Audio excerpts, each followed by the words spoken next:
kenapa arak yang diusahakan jadi cuka tu hukumnya najis? Ada yang melihat umum, maknanya asalkan ada sahaja tindakan mengusahakan dia jadi cuka, maka hukumnya najis, walaupun tak masukkan apa-apa ke dalamnya. Faham? Tapi itu dhaif. Faham? Itu dhaif. Atas qaul muqabil asah itu yang jadi masalah pindah matahari tu. Muqabil asah kata pindah matahari, di situ ada tindakan. So tindakan itu akan menyebabkan tidak boleh dihukum arak itu yang telah bertukar menjadi cuka itu suci. Macam? Wajildun najisa bil maut. Nombor 2, wajildun ataf kepada khamrun. Illa khamrun kan, dan jildun ataf.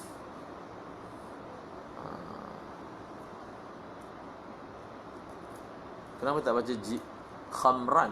Bukan mustasna tu mansub. Ha?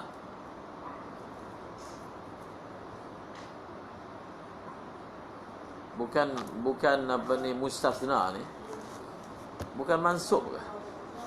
Dalam matan khamrun ke khamrat? Ha. Mana? Wala yathurun najisul aini illa khamrun. Bukan khamran.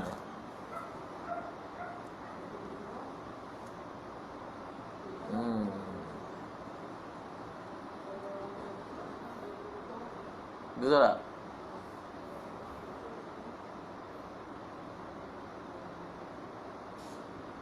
Qamal qaum. Siapa boleh bagi taujih dia? Ha?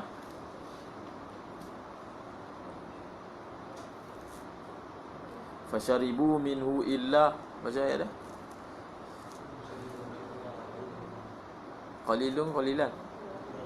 Ha? Qalilan. Dia tengok tu taujih nahu ni.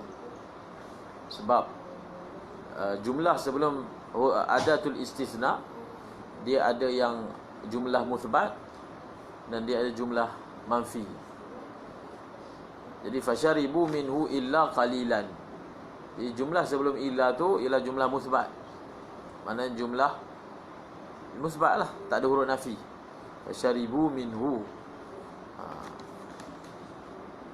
Yang ini huruf nafi, jumlah manfi. Faham? Qamal qaumu illa Zaidan. Ma qamal qaumu illa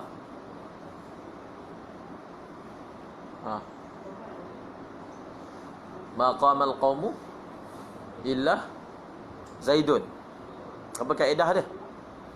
Apa kaedah istisna dalam bab ni? Kalau istisna itu didahului oleh dia jadi apa? I'rab dia jadi badal. Apa bukti dia? Bagi Alfiah. Tak ingat. Tengoklah kitab. Tengok sikit tahu. Sebab mustafna ni salah satu daripada mansubat. Faham? Tapi ada juga, macam contohnya maqama illa Zaidun. Faham? Ma ra'aitu illa Zaidan wa ma marartu illa bi Zaidin. Kan? Itu dia panggil istisna apa? Istisna macam saya baca tu, istisna apa panggil?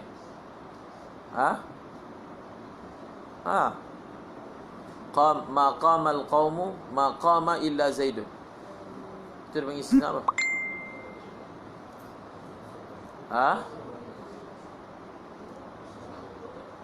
Istisna munqati'. Istisna apa? Mufarragh. Al-istisna'ul mufarragh. Istisna munqati' ma qama al-qaumu illa himaran. Mustasna bukan daripada jins, mustasna minhu. Tengok ni, yang kalau jumlah sebelum adatul istisna ni manfi,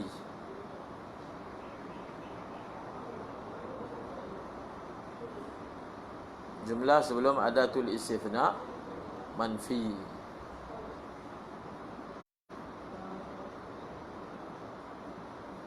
Sebab tu memang ada qiraat baca fasharibu minhu illa qalilum minhum pun ada.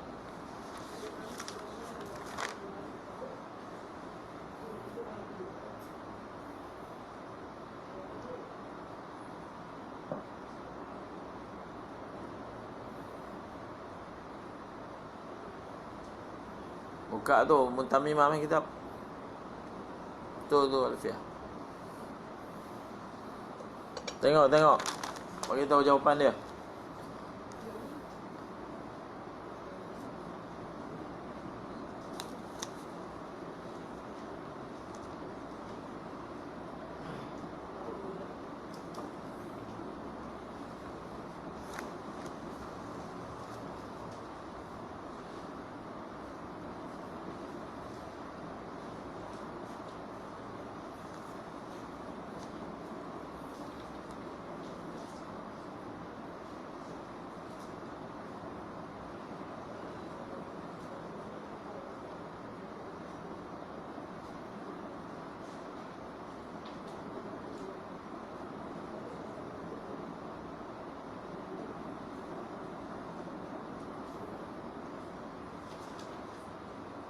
Wa ghairu nasbi sabiqin fi nafyi qad ya'ti walakin nasbahu ikhtar in warad.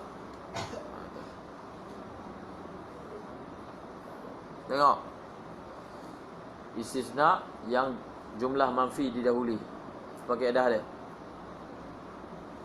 Wah, nama ha.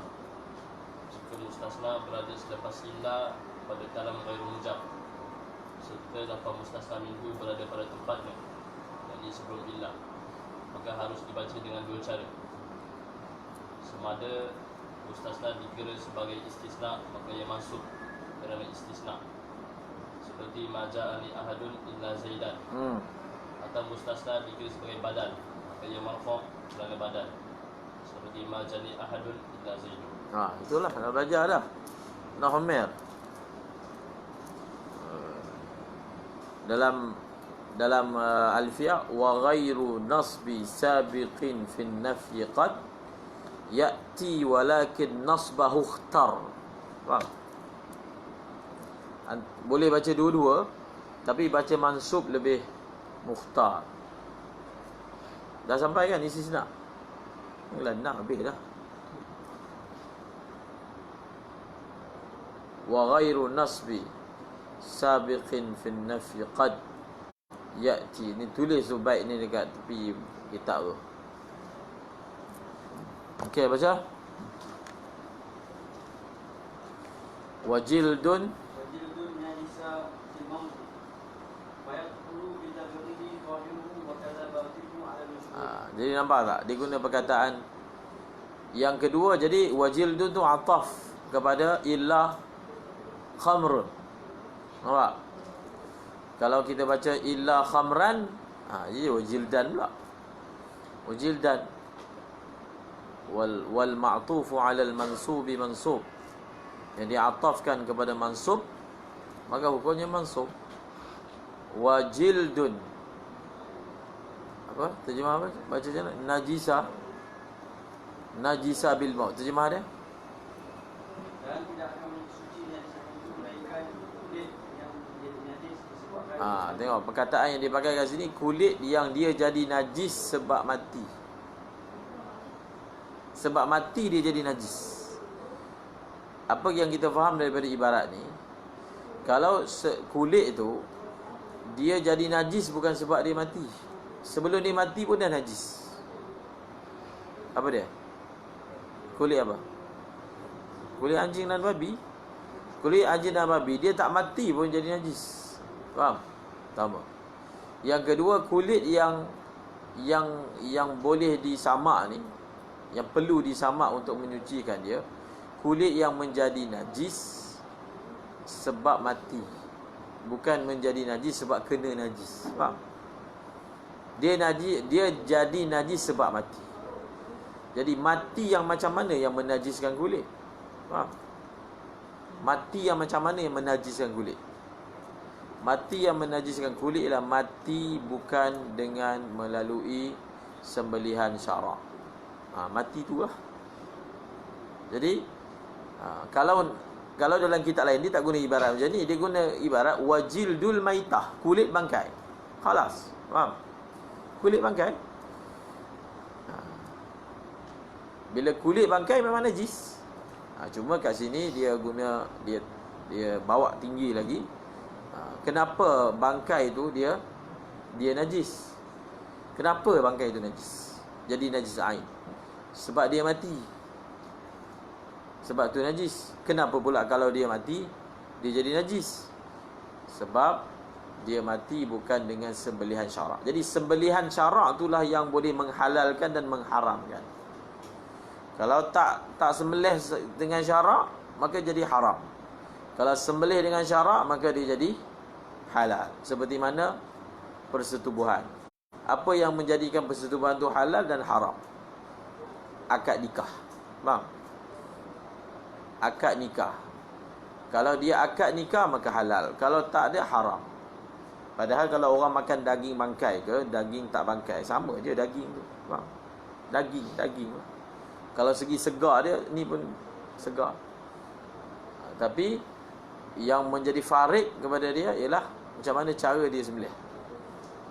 Walaupun daging tu sama, mungkin sedap dia pun sama. Tapi syarak dia bezakan. Ini adalah membezakan antara sempadan halal dan juga haram. Betul?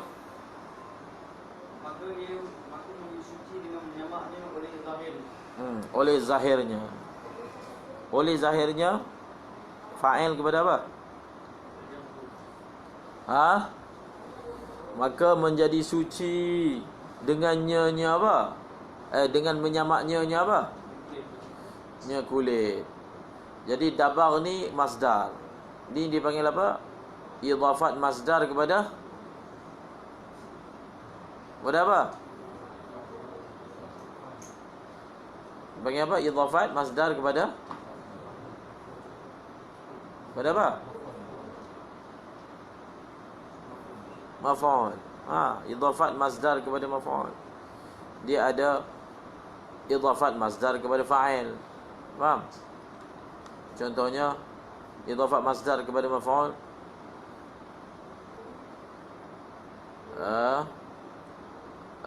It'amu asharati, kan? Masakin. Fakaffaratuhu it'amu asharati. Kamu tengok makna pun tahu idhafat kepada fa'il ke? Kalau it'amu asharati masakin, kita kata dua-dua boleh. Sebab dia idhafat kepada fa'il ke, idhafat kepada maf'ul ke, baris dia sama je. Idhafat lah macam majrur. Faham? Tapi kita nak kata dia jenis mana, tengok makna.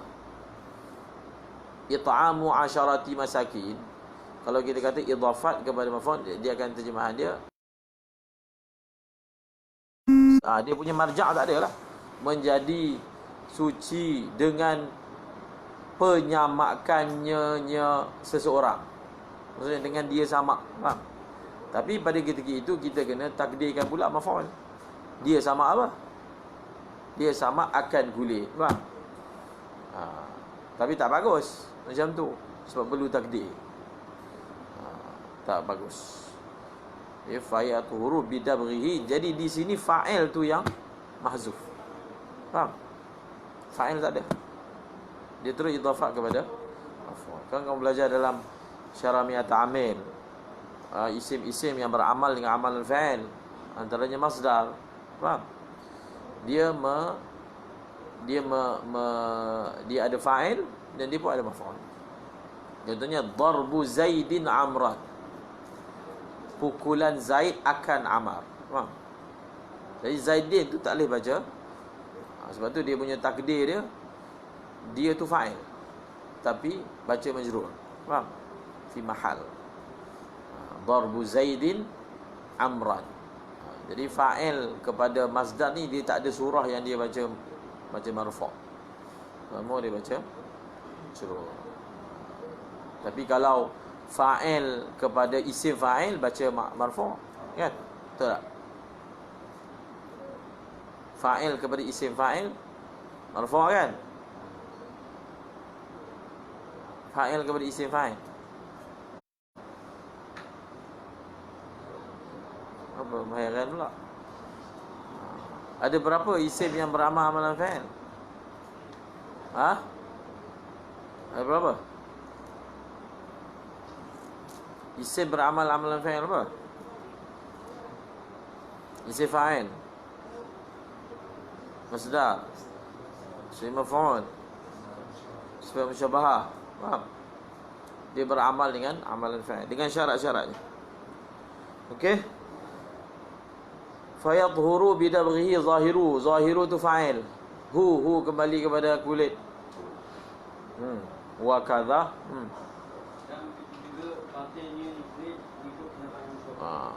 Begitu juga. Jadi kita kembali kepada masalah. Ulama membahaskan bila kita samakan, dia sebenarnya berdasarkan hadis lah. Ayyuma ihabin dubigha faqad tahura. Nabi kata mana-mana kulit yang disamak maka dia akan menjadi suci. Halla apa ni? Akhaztum dihabaha fadabaghutumuha, kan ada hadis. Nabi kata kan alangkah baiknya kalau kamu ambil kulit bangkai ini lalu kamu samak. Jadi hadis tu yang ayyuma ihabin dubigha faqad tahura, mana-mana kulit, maksudnya kulit bangkai lah. Kalau lembu yang kita sembelih tu, dia tak perlu samak. Boleh guna sebab dia suci. Cuma orang samak letak kapur apa semua tu tak nak bagi busuk. Itu bukan samak, itu maknanya proses lah kulit tu. Kalau kulit kan kita letak kapur, itu semua tak nak bagi bau. Tapi sebenarnya itu segi istilah syaraknya bukan samak yang dimaksudkan lah. Faham? Samak ni macam orang tanya, kalau kita basuh anjing tu orang panggil apa? Samak ke sertu? Faham? Dia bahas kat situ. Salah panggil samak ke sertu ke.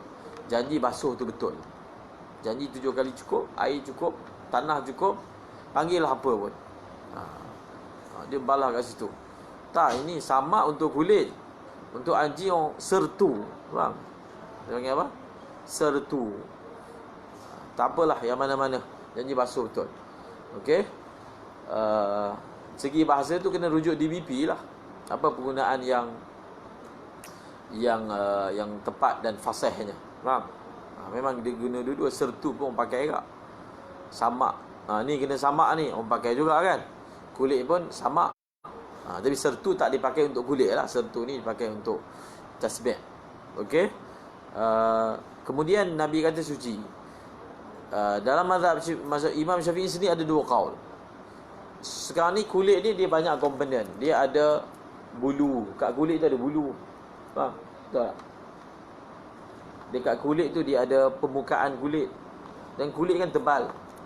Dan dia ada, kulit ni dia ada, ini bulu, ini permukaan kat tengah-tengah tu. Faham? Dia punya isi dia kan. Kalau kulit binatang kan tebal kan. Itu dia panggil batin. Satu permukaan zahir yang kita nampak tu zahir kulit. Dan kulit tu ada bulu. Dan dia ada apa? Ada batin. Batin yang kita tak nampak lah. Kalau nampak kena potong, bukan nampak. Sekarang ni dengan kita samak, adakah dia akan menjadikan seluruh kulit itu suci? Ataupun dia punya permukaan je suci? Faham? Permukaan tu yang kita nampak je. Yang dalam tak suci. Sebab masa kita samak, memang alat-alat samak tu memang tak kena pun pada dalam. Dia kena kat luar je. Jadi dibahaskan. Dalam hadis sebut suci. Tapi suci itu semua ke? Ataupun permukaan je? Suci permukaan tak ada khilaf. Faham? Bahawasanya permukaan tu suci tak ada khilaf. Fayathuru bidabghi zahiruhu, tu tak ada khilaf. Wa kaza batinuhu ala al-masyhur. Bila disebut wa kaza tu menunjukkan batin tu ada khilaf. khilaf tu pula qaul Imam Syafi'i. Tu masyhur kan. Imam Syafi'i dalam bab batin kulit tu yang setelah disamak adakah dia suci ataupun tidak, ada dua qaul. Satu qaul kata tidak suci. Satu qaul kata suci. Tapi pendapat yang muktamadnya, yang masyhurnya ialah suci. Faham? Suci. Apa faedah kita bahas batin kulit tu suci ataupun tak suci? Faedah dia, kita sembahyang atas tu je. Faedah dia ketika kita pakai. Kalau kulit tu kita kata batin dia tak suci, kita tak boleh pakai. Sebab kalau kita pakai, kita kira menanggung najis. Maksudnya atas qaul masyhur ni hanya boleh kulit tu dijadikan tempat sejadah, bentang, sebab kita sembahyang atas permukaan je. Tapi kalau kita sampai bawa dia, jadikan baju ke apa benda ke, tak boleh. Sebab apa? Sebab macam kita kata bawa sesuatu yang dalam benda tu ada najis. Jadi itu muktamad. Tetapi dengan menyamak kulit tidak akan mensucikan bulu. Faham? Bulu tetap najis. Bulu tetap najis. Sebab itu kalau dia samak ni kulit harimau dah samak, okey samak dah. Boleh tak kita buat jadi jaket? Boleh, buatlah. Tapi tak boleh buat sembahyang. Faham? Sebab bulu tu tidak akan apa? Menjadi suci dengan sebab samak. Faham? Sebab kulit sahaja yang mendapat kesan daripada samak, bulu tidak. Ada tak cara nak menyucikan bulu najis? Tak ada. Tak ada cara. Faham? Tak ada. Syarat tak ada bagi apakah cara nak cucikan bulu yang najis. Bulu bangkai lah. Tak ada. Tak ada. Najis. Faham? Mazhab Syafi'i. Mazhab Hanafi, suci. Mazhab Hanafi ni, bila bangkai, dia punya bulu tu tak najis. Yang najis kulit, tanduk pun tak najis. Dia punya kaedah dia, mana-mana anggota yang mana tidak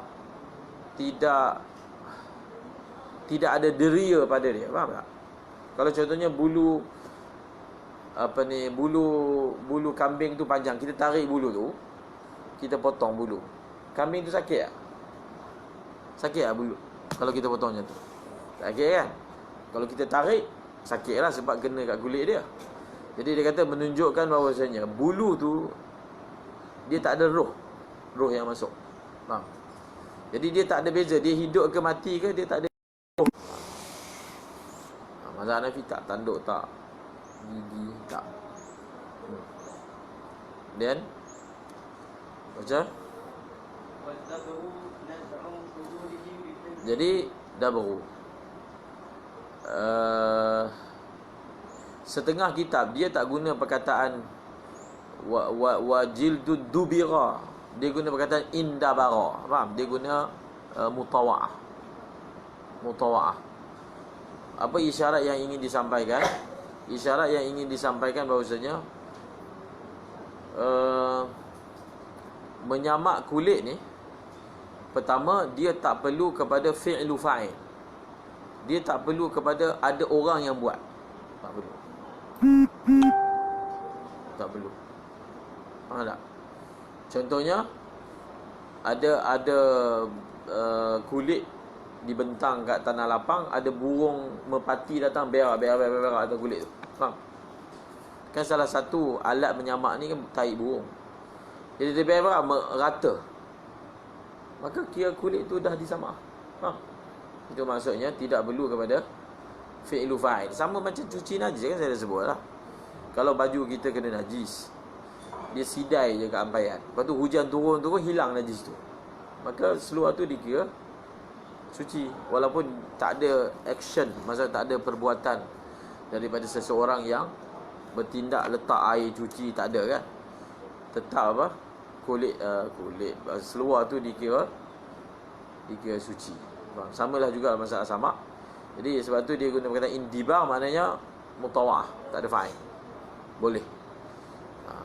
Walaupun yang samak tu bukan manusia pun tak apa, monyet ke samak.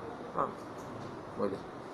Jadi kalau boleh diajar monyet untuk samak seperti mana diajar panjat pokok kelapa, sah tak? Sah. Boleh. Jadi itu faedah disebut perkataan indibar. dia tidak perlu syarat ada fi'lu fa'il, dan dia tak ada syarat niat. Bila kalau orang pun tak syarat niat, lagi tak ada syarat. Jadi apakah faedah dia? Faedah dia, kalau yang menyamak tu orang kafir pun sah. Faham? Kalau baju kita najis, yang cuci tu orang kafir, maka baju kita kira suci tak? Suci. Kalau dia basuh berdasarkan kaedah syarak, dia suci. Dia tak perlu apa? Kalau sembelih lembu, dia mesti orang Islam. Walaupun orang kafir tu sembelih dengan semua surah yang sama. Maknanya dengan pisau yang tajam, potong urat mereh, potong semua sekali kan, tetap bangkai. Sebab di situ kita perlukan orang tu mesti Islam. Dalam bab cuci najis tak perlu orang. Faham? Tak perlu orang. Antara yang tak perlu orang juga mandikan jenazah. So kalau orang kafir yang mandikan jenazah orang Islam, kira terangkat. Maknanya mandi tu kira selesai. Faham tak? Mandi tu dikira selesai. Kerana mandi jenazah tidak disyaratkan niat. Faham? Kenapa? Apa isu niat? Sebab niat ni, yang sah niat ni orang Islam je. Jadi bila isu dia kata tak perlu niat, maka maksudnya kalau orang kafir buat pun, maka hukumnya adalah sah. Wallahu a'lam bishawab.